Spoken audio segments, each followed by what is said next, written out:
Guys आज की video बहुत इंफॉर्मेटिव रहने वाली है, जिसके अंदर दोस्तों बात करेंगे रोमन रेंस की, ओमा फेमी की, द बीस्ट ब्रॉक लेसनर की और आपके और हम सबके फेवरेट सुपरस्टार्स की भी। तो मेरा नाम है गौरव एंड आप देख रहे हैं गॉसिप्स। सबसे पहले दोस्तों वीडियो की शुरुआत करूंगा जे उसो की न्यूज के साथ। जे उसो दोस्तों कल किंग ऑफ द रिंग में क्वालिफाई करके आगे। ये अपने आप में दोस्तों काफी चिंताजनक स्थिति है, क्योंकि ट्रिपल एच जे उसो को लगातार पुश दे रहे हैं और फिन बैलर के प्रति लोगों का ये रिएक्शन आ रहा है। लोग कह रहे हैं कि फिन बैलर को एक अनुयायी फैमिली का, यानी कि रोमन रेंस की फैमिली का होना पड़ेगा, तभी जाकर दोस्तों उन्हें पुश मिलेगा। यही चीज एले नाइट के लिए भी कही जा रही है। फलस्वरूप दोस्तों आपको बताना चाहूंगा जे उसो को बहुत ही तगड़ी हेट मिली है। जहां दोस्तों जो वीडियो डब्ल्यू वालों ने डाली थी जे उसो एडवांस करके, उसमें दोस्तों जो लाइक्स है वो लगभग 10,500 के लगभग है। वहीं डिसलाइक का रेशो 41,500 का, यानी कि दोस्तों 3 गुना ज्यादा डिसलाइक मिले हैं उस वीडियो को। अपने आप में दोस्तों ट्रिपल एच को बताने के लिए ये चीज काफी है कि फैंस बिल्कुल भी नहीं देखना चाहते हैं जे उसो को एज ए मेन इवेंटर, लेकिन स्टिल इस तरीके से तो बिल्कुल भी नहीं जिस तरीके से दोस्तों उन्होंने फिन बैलर, रॉयस कीज और हमारे अपने एले नाइट को एक ही मैच में हराया है, पटकनी दी है। तो यहां दोस्तों फैंस को ये चीज बिल्कुल भी नहीं भा रही है और जे उसो को दबाकर हेट मिल रही है। तो शायद से दोस्तों ट्रिपल एच को ये चीज समझ नहीं आती है, लेकिन हाँ वो रिएक्शन देखकर अचंभित हो जाते हैं। जैसे वो जे उसो को ईट करते हुए देखते हैं तो उनका दोस्तों पानी निकल आता है आंखों से। तो यहां दोस्तों ट्रिपल लगातार जे उसो को पुश कर रहे हैं। चलिए बात कर ली जाए आज की अपनी सेकंड न्यूज की। सेकंड न्यूज जो आज की अपनी जुड़ी हुई है वो जुड़े दोस्तों रे मिस्टीरियो से। रे मिस्टीरियो ने दोस्तों एक ऐसा रिकॉर्ड बना दिया है जो कि जॉन सीना आप कभी नहीं बना सकते हैं। यस गाइस, रे मिस्टीरियो ने 8,721 दिन कंप्लीट कर दिए as a baby face. John Cena को बिगेस्ट बेबी फेस कहा जाता है कंपनी का, लेकिन सच तो यह है कि रे मिस्टीरियो एक्चुअल में सबसे बड़े बेबी फेस है, क्योंकि उन्होंने डब्ल्यूडब्ल्यूई में कभी हील टर्न ही नहीं लिया। आज दोस्तों उन्हें 8,721 दिन हो गए हैं और जॉन सीना को सिर्फ 8284 दिन हुए थे। तो अपने आप में काफी तगड़ा रिकॉर्ड है और जॉन सीना चूंकि रिटायर हो चुके हैं, यहाँ कभी भी सीना इस रिकॉर्ड को नहीं तोड़ पाएंगे। बात कर ली जाए दोस्तों अब इससे अगली न्यूज की, जो कि हमारे जुड़े चैड गेबल से। चैड गेबल ने दोस्तों सदियों बाद यहाँ ट्वीट किया है और ट्वीट में क्या लिखते हैं, the acceptance I have given by everyone upon dropping the mask and returning to WWE Raw has been overwhelming and will be for ever treasure by me. तो कुल मिलाकर वो धन्यवाद कर रहे लोगों का जिस तरीके से उनका वेलकम हुआ है। लेकिन आगे वो कहते हैं, दिस मंडे रूसेफ is the first stop on a very important path I have defined for myself. तो कह रहे हैं कि सबसे पहला रोड़ा रूसेफ और रूसेफ को दोस्तों फेस करने वाले हैं। Yes guys, it is official. Chad Gable का दोस्तों पहला मैच एल ग्रांडे से ट्रांजिशन के बाद देखने को मिलेगा रूसेफ के अगेंस्ट में, जो कि ऑफिशियल हो चुका है।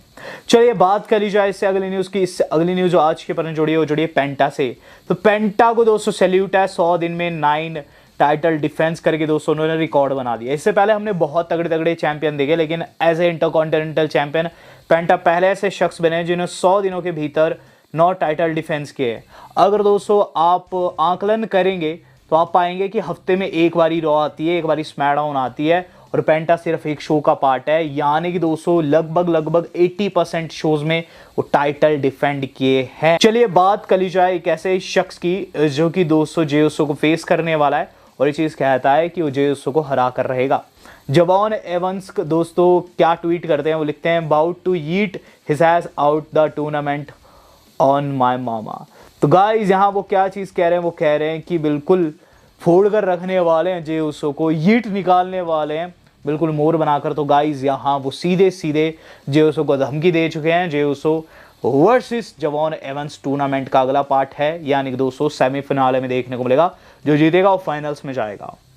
चलिए बात कर ली जाए उस शख्स की जो कि कल फिन बैलर को मिला है और फिन बैलर के करियर में दोस्तों काफी बड़ा टर्निंग पॉइंट हो सकता है। फिन हमारे हार गए हैं, बहुत ज्यादा दुख लग रहा है, लेकिन दोस्तों आपको बताना चाहूंगा एक ऐसा शख्स कल फिन बैलर को मिला है जो कि उनके जीवन को चेंज कर सकता है। सबसे पहले तो फिन बैलर का रिएक्शन जान लेते हैं कि हार के बाद उन्होंने क्या रिएक्ट किया। तो उन्होंने लिखा है मूड राइट नाउ और उसमें दोस्तों उन्होंने अपनी तस्वीरें लगाई है जिसमें वो चीख रहे थे। वाकई में फिन बैलर भी चीखना तो चाहते हैं, लेकिन मैनेजमेंट उन्हें बोलने का अवसर ही नहीं देती है। और गाइस कहीं ना कहीं फिन बैलर के मन में जो दबी विवाद है बस यही कहती है कि मेरा मौका कब आएगा। लेकिन एक चीज़ हुई है दोस्तों, टामा टोंगा के साथ कल उनका फेस ऑफ हुआ है, जो कि एक पॉजिटिव थिंग है क्योंकि आपको बता दूं आज से कई साल पहले ये दोनों के दोनों एनजेपीडब्ल्यू में धमाल कर रहे थे, जहां इनका अपना एक क्लब होता था जिसे हम बुलेट क्लब कहते थे। और गाइस कल इनकी मुलाकात हुई। इस पर टामा लिखते हैं it's been a long time. तो चीज़ें आपस में जुड़ती हुई नजर आई मेरे हिसाब से दोस्तों। फिन बैलर को शिंस्के और टामा के साथ मिलकर अपना फिर से क्लब स्टार्ट करना चाहिए डब्ल्यूडब्ल्यू के अंदर, जिससे दोस्तों आगे जाकर उन्हें फ़ायदा मिले। चलिए बात कर ली जाए एक बड़े नुकसान की जो कि हो चुका है टिफ़नी को। तो कहते हैं कि अपने घर में मेहमानों को जब बुलाइएगा तो सोच समझ के बुलाइएगा। कुछ यही दोस्तों टिफ़नी के केस में हुआ। टिफ़नी ने दोस्तों ब्लैक मुनरो को अपनी बर्थडे पार्टी में बुलाया। हाल फिलहाल में दोस्तों उन्होंने स्ट्रीम करते हुए अपना ये जो बर्थडे था, जो कि अभी से कुछ समय पहले था, मनाया गया। और इसके अंदर दोस्तों जो ब्लैक मुनरो है उन्होंने ऐसा कांड कर दिया है टिफ़नी के साथ कि टिफ़नी वायरल जा रही है। दरअसल केक सजा हुआ था बिल्कुल पिंक विंक कलर का। वहाँ फ्रेंड्स आ रखी थी टिफ़नी स्ट्रैटन की और जवान एवंस भी आ रखे थे दोस्तों केक वेक खाने। लेकिन दोस्तों एन मोमेंट और ब्लैक मुनरो ने टिफ़नी स्ट्रैटन का सर उस केक में दे मारा, जिससे केक उनके पूरे चेहरे पर लग गया। और ये क्लिप काफ़ी ज़्यादा वायरल जा रही है। मैंने आपको बताया था कि ब्लैक मुनरो जब अपना डेब्यू करेगी तो टिफ़नी के साथ राइवलरी करेगी। तो यहाँ दोस्तों इसका आधार डल चुका है, अब सिर्फ डेब्यू देखना बाकी रह गया है। चलिए बात कर ली जाए उस कांड की, जिसके बाद क्या ही देखना बाकी रह गया था। तो कल हमसे छूट गया था क्योंकि शायद से मैंने स्मैकडाउन को ढंग से नहीं देखा, लेकिन हाँ जिन्होंने देखा उन्हें पता है जेड कारगिल का दोस्तों विग उतर गया है। ये चीज़ मुझे नहीं पता थी कि जेड कारगिल विग पहनती है। और गाइज ये तब हुआ जब दोस्तों अपने फैटल 4-वे मैच में वो ऊपर से सुप्लेक्स खा रही होती है और यहाँ दोस्तों शॉर्लेट फ्लेयर की वजह से उनकी विग उतर जाती है। ये वीडियो काफ़ी तेज़ी से वायरल हो रही है, जिसमें जेड कारगिल की हमें हेयर लाइन देखने को मिल रही है। और गाइज ये काफ़ी शॉकिंग है। जेड कारगिल के बाल भी काले हैं और जो वो कलर कराती है ब्लॉन्ड कलर, वो अपनी विग के ऊपर यानी कि विग दोस्तों उनकी नकली है। तरह तरह के दोस्तों हेयर स्टाइल में देखने को मिलती है, लेकिन एक्चुअल में दोस्तों पूरी की पूरी बॉल्ड है दोस्तों जेड कारगिल। और जेड कारगिल ने इस पे ट्वीट क्या वो लिखती है, your biggest fear happen tonight and I think I am still alive, my wig won though. यानी कि मेरा सबसे बड़ा डर आज सत्य साबित हुआ है। तो मैं तो जेड को यही कहूँगा कि टेंशन लेने वाली कोई भी बात नहीं है। हालांकि उन्होंने इस तरीके से इस चीज़ को लोगों से छिपा कर रखा था, ये चीज़ काफ़ी आश्चर्य करने वाली है, आश्चर्यजनक है। चलिए बात करी जाए डीन एम्ब्रोस की। तो 3 वर्जन्स दोस्तों आपके सामने रखूंगा डीन एम्ब्रोस के, सवाल पूछूंगा आपको कौन सा पसंद है। तो डीन एम्ब्रोस का भी दोस्तों बालों के केस में काफ़ी तगड़ा इतिहास रहा है। सबसे पहले 2006 में जब वो इंडिपेंडेंस सर्कल में दिखाई दिए थे उनके काफ़ी लंबे बाल थे, जिन्हें मुझे याद है CZW में उनके काफ़ी ब्रूटल मैचेस होते थे उस टाइम पे। देन 2016 में WWE के अंदर जब उनका पीक चल रहा था गाइस, उस समय उनके मीडियम हेयर थे, मिड हेयर डीन एम्ब्रोस देखने को मिलता था, जो कि थोड़ा सा फनी और बहुत ज़्यादा पागल था। देन 2026 में हम लोगों को सबसे ब्रूटल जॉन मॉक्सली देखने को मिला, डीन एम्ब्रोस का एक ऐसा रूप जो कि AEW का मल्टीपल टाइम चैंपियन रह चुका है। दी गाय वो AEW का है। तो आपको कौन सा पसंद है, AEW का गंजा जॉन मॉक्सली या फिर दोस्तों 2016 का मध्यम बालों वाला मिड हेयर वाला, या फिर लॉन्ग हेयर डीन एम्ब्रोस जिसने CZW में तबाही मचाई थी? Do let me know. बात कर ली जाए दोस्तों इस अगली न्यूज़ की। तो गाइज इससे अगली न्यूज़ आज की अपनी जुड़ी है, वो जुड़ी है जॉन सीना की वापसी से। तो गाइज ये खबर हमसे छूट गई थी, लेकिन हम कुछ भी नहीं छोड़ते हैं, अंततः कवर कर ही लेते हैं। जॉन सीना ने दोस्तों अपने रिटर्न के ऊपर कर दी है एक बड़ी टीज। जॉन सीना कहते हैं if you are in the business of torching currency that's the only way to get me back in the ring. यानी कि सीना कह रहे हैं कि अगर आप पैसा फूकने की बिजनेस में हो, अगर आपको पैसा फूकने का शौक है, तभी आप मुझे वापस ला सकते हो। इससे पहले दोस्तों सीना कई बार कह चुके हैं कि कभी भी वो अब रेसल नहीं करने वाले, रिटायर हो चुके हैं। लेकिन ये अपने आप में काफ़ी कॉन्ट्राडिक्टिव बयान है, बिल्कुल विपरीत बयान है। सीना बेसिकली ये कह रहे हैं कि अगर आपके पास पैसा है, बहुत सारा पैसा है, तो आप मुझे वापस ला सकते हैं। और शायद सीना भूल रहे हैं कि सऊदी वाले जो है दबाकर पैसा खर्चते हैं, दबाकर दोस्तों WWE को पैसा देते हैं। और अगर उन तक ये बात पहुंचाने को है तो डेफिनेटली सीना की भी वापसी हमें अगले साल की मेनिया में देखने को मिल सकती है।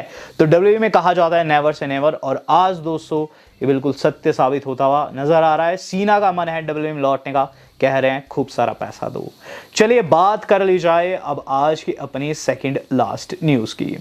सेकंड लास्ट न्यूज आज की अपनी जुड़ी है, वो जुड़े दोस्तों best in the world CM Punk से। तो कैसी न्यूज आ रही है जो कि दोस्तों सीएम पंक के फैंस को बहुत ज्यादा प्रभावित करने वाली है। जी हाँ दोस्तों, सीएम पंक अब आप लोगों को शायद सही रॉ में देखने को मिलेंगे। न्यूज है CM Punk is set to return to WWE but as a member of Friday night SmackDown. तो यहाँ दोस्तों ब्रांड चेंज हम लोगों को सीएम पंक देते हुए नजर आएंगे जल्द। इसके पीछे का रीजन बस यही है कि सीएम पंक का रॉ के अंदर अब ज्यादा कुछ खास रह नहीं गया है। रोमन से वो हार चुके हैं जो कि चैंपियन है, और कोडी के साथ उन्होंने फेस ऑफ भी किया था जो रॉ हुई थी आफ्टर मिनिया वहां। तो बताया जा रहा है स्मैकडाउन में डायरेक्ट जाएंगे एंड कोडी के साथ दोस्तों हो सकता है समर स्लैम में आप लोगों को इनका जो मैच है वो बिल्ड होते हुए नजर आए, या फिर समर स्लैम के बाद। एक और न्यूज है कि Cody Rhodes versus CM Punk is planned direction for Punk when he returns to TV. तो यहां दोस्तों सीएम पंक वर्सेस कोडी को पिन पॉइंट किया जा रहा है। अब देखते हैं दोस्तों कब पंक देखने को मिलते हैं। जितना मुझे पता है अगले महीने की 6 तारीख तक दोस्तों आप लोगों को पंक जो है अपनी वापसी करते हुए नजर आ जाएंगे। चलिए अब बात कर ली जाए OTC 1 रोमन रेंस के फ्यूचर की। तो गाइस रोमन रेंस का फ्यूचर क्या है, सबसे पहले आपको बताना चाहूंगा रोमन रेंस ने आज एक फोटोशूट करवाया है और आज इसकी तस्वीरें लॉन्च हुई है। हर एक पिक्चर में रोमन काफी शार्प नजर आ रहे हैं। रोमन रेंस के दोस्तों डेट्स आपके सामने रख रहा हूं। 15 जून को आने वाले हैं, यानी कि दोस्तों जो रॉ रहेगी परसों की वहां वो आने वाले हैं। जून 29 जुलाई में भी 13 तारीख को आने वाले हैं। एक हफ्ते का गैप लेंगे दोस्तों, पहले हफ्ते में शायद से नहीं आएंगे। Then July 27 SummerSlam 1 and 2 अगस्त। तो बीच बीच में इन्होंने छुट्टी ली है जुलाई में, लेकिन हाँ जून में दोस्तों जो बाकी की डेट्स बाकी रह रही है दोस्तों, अपकमिंग डेट्स जो रह रही है रॉ की, उसमें डेफिनेटली OTC देखने को मिलेंगे। चलिए अब बात कर ली जाए उस सिनारियो की जो कि इस मोमेंट पर बनता हुआ नजर आ रहा है रोमन रेंस के रिगार्डिंग, और खासकर किंग ऑफ द रिंग के विनर के रिगार्डिंग। तो बुली रे का मानना यह है कि ओबा फेमी को जीतना चाहिए और Brock Lesnar and Roman Reigns दोनों को ही डिफीट करना चाहिए। तो बुली रे क्या कहते हैं, बुली रे कहते हैं कि इस मोमेंट पर बहुत से लोग क्वालिफाई कर गए हैं। आपने देखा जे उसो भी क्वालिफाई कर गए हैं। वो कहते हैं सबसे स्ट्रॉन्ग इनमें है ओबा फेमी, जो कि हम मानते हैं। ओबा फेमी पर हमला जो है लेसनर करेंगे, लेकिन स्टिल बुली रे का मानना यह कि ओबा वहां स्टिल जीत सकते हैं क्योंकि ओबा के पास है किक आउट करने की क्षमता। तो यहां दोस्तों बुली का मानना यह है कि ओबा फेमी जो है इस टूर्नामेंट को जीतेंगे और उन्हें आगे क्या करना चाहिए, रोमन रेंस को चैलेंज करना चाहिए नाइट 2 पर, क्योंकि समर स्लैम 2 नाइट का होने वाला है। तो वो कहते हैं कि नाइट 1 पर उन्हें ब्रॉक लेसनर को डिफीट करना चाहिए और नाइट 2 पर अपने रोमन रेंस को डिफीट करना चाहिए, और इसके साथ ओबा हिस्ट्री का सबसे बड़ा स्टार बन जाएगा। अब गाइस ये चीज होनी चाहिए या फिर नहीं, तो इस पर मैं टिप्पणी कर देता हूं, ये चीज नहीं होनी चाहिए, क्योंकि अगर ऐसा होता है तो फिर रोमन एंड ब्रॉक लेसनर की लेगेसी काफी दागदार हो जाएगी, क्योंकि एक नया टैलेंट, एक रुकी आता है और 2-3 महीने में चीजें ऐसी कर देता है कि दोनों ही सुपरस्टार डिफीट हो जाते हैं। तो कहीं ना कहीं ये ओबा को बहुत ज्यादा ओवर पावर्ड दिखा देंगे, at the same time Roman Reigns को वीक दिखा। मेरे हिसाब से तो ये चीज नहीं होनी चाहिए, लेकिन हाँ इस चीज के होने की पॉसिबिलिटी अच्छी खासी बन रही है, क्योंकि अब दोस्तों अगर चार्ट को देखा जाए जवॉन एवंस है, जे है, डॉम का तो मुझे बिल्कुल नहीं लगता। ओबा दोस्तों मेरे हिसाब से इन सभी को एक मैच में ही हराने की क्षमता रखते हैं। अब देखते हैं क्या कुछ रहता है, लेकिन क्या आप ओबा को इन दोनों तगड़े सुपरस्टार को स्क्वाश करता हुआ देखना चाहेंगे? Do let me know. Video मेरी आज कितनी थी, आज तक इतना ही। धन्यवाद, शुभ है।